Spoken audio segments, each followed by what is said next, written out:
Okay, so remember that they are changing my voice. This video is to Rabbi Yaakov, Asher, Sinclair. Now, I'm not quite sure how much you know about the coded messages in the Bible, the Torah, the New Testament. The coded messages. I myself, I don't speak in code. I speak plainly as it says in the New Testament. I know that since you are a rabbi, you profess a belief in the Old Testament. Now, I think that you can get to the truths that are mentioned in the Old Testament, rather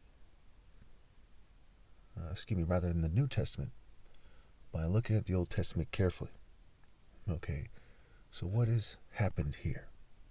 When people rise up and try to do what's right, what does it mean?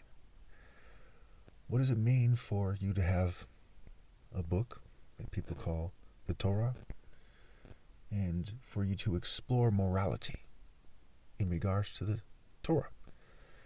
In Isaiah 28 verse 17, it talks about the measuring line and the plume line. It talks about the truth versus the lie. Hail sweeps away the lie, and water overflows the hiding place of those who have been dishonest. I personally, I wish that the world was a very righteous place. I wish that people did what was right. I wish I could be very proud of the human race. The truth hurts, right? The word hurt is scrambled into the word truth. So brace yourself for the truth. I am the Messiah. That I'm sure of. I have proven it.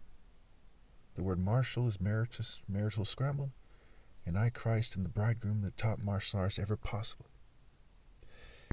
Just in case you doubt this, I want you to ask yourself, if the top martial artist ever possible isn't the Son of God, then who is he? Who am I? What did God say to Moses in regards to convincing the Jews to leave Egypt? He said, tell them that I am has sent me to you. Who I am has sent me to the world. And fate and destiny has made it so that I came across your videos. At least one of your videos, rather. And so, I am the top martial artist ever possible. God has set me apart as his very own. And this time that we live in is a time that's very consistent with, biblical prophecies. But more importantly, it was destiny that made it so that these events come together. What you refer to as a promise to the Jewish people isn't quite that. You see, it says in Isaiah that there's no peace for the wicked. Isaiah ends talking about how the rebels are in a world of trouble. That the worm that consumes them will never be satisfied. So the true children of God are the righteous. If you look at Deuteronomy carefully, you look at Leviticus and you examine them carefully, you see that if the covenant is violated, then the promises cease to exist. And you must also ask yourself, what is the coded message in regard to the promises? We see in Paul's letters in the New Testament, it talks about Isaac in regards to the promises. And Paul makes the argument that it is through Isaac that your offspring will be reckoned. If you think about what he's getting at, the bottom line is those who are the true children of God are figuratively the children of Abraham. The covenant is figurative. We know this because God is a God of justice, and righteousness and justice are the measuring line and plume line. Is it right to say to the Jews that they have a covenant and a special place in God's heart? What did they do to deserve that? We see Ham begot Cush, Cush begot Nimrod, and Nimrod was a mighty warrior for the Lord. Did the Cushites then have a special covenant? maybe Amos is suggesting this. However, I basically reject that too. The children of the righteous who scramble to do what is right, who show prudence and diligence, they are the children of God. But it is also destiny. If somebody damages the brain of their child and prevents them from connecting to God, what happens to that child? Well, who are the child's parents? What do they do? Do they deserve to have their soul the soul of their child cut off from God? Did they scramble to do what's right to the point where if something like that happened, that child still goes to heaven? It is righteousness and justice.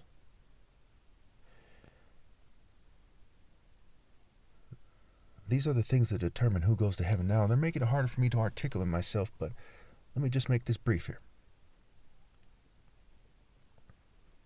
The way the problems in the Middle East will be resolved is the way the problems in the world will be resolved.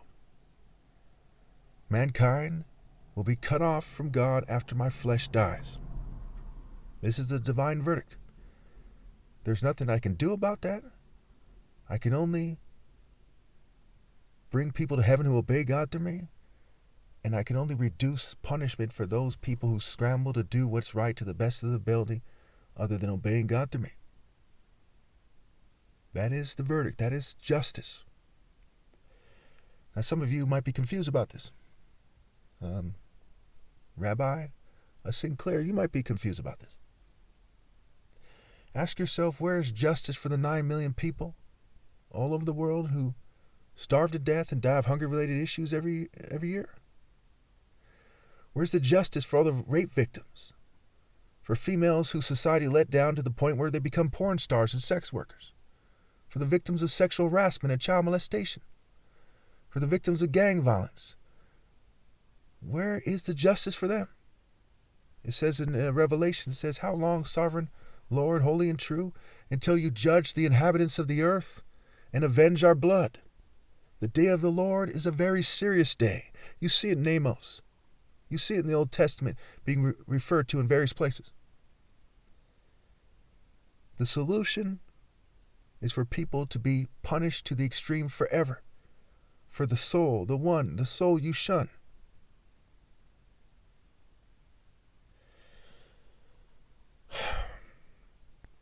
So I've been answering people of Jewish descent recently when I came across their videos. I answered a few other people without them asking for it. From what I gather, you weren't asking for a response from the Messiah himself when you made your video, but in a sense, I see it in you. In a sense, you were. You, like everybody else, must rally and obey God through me.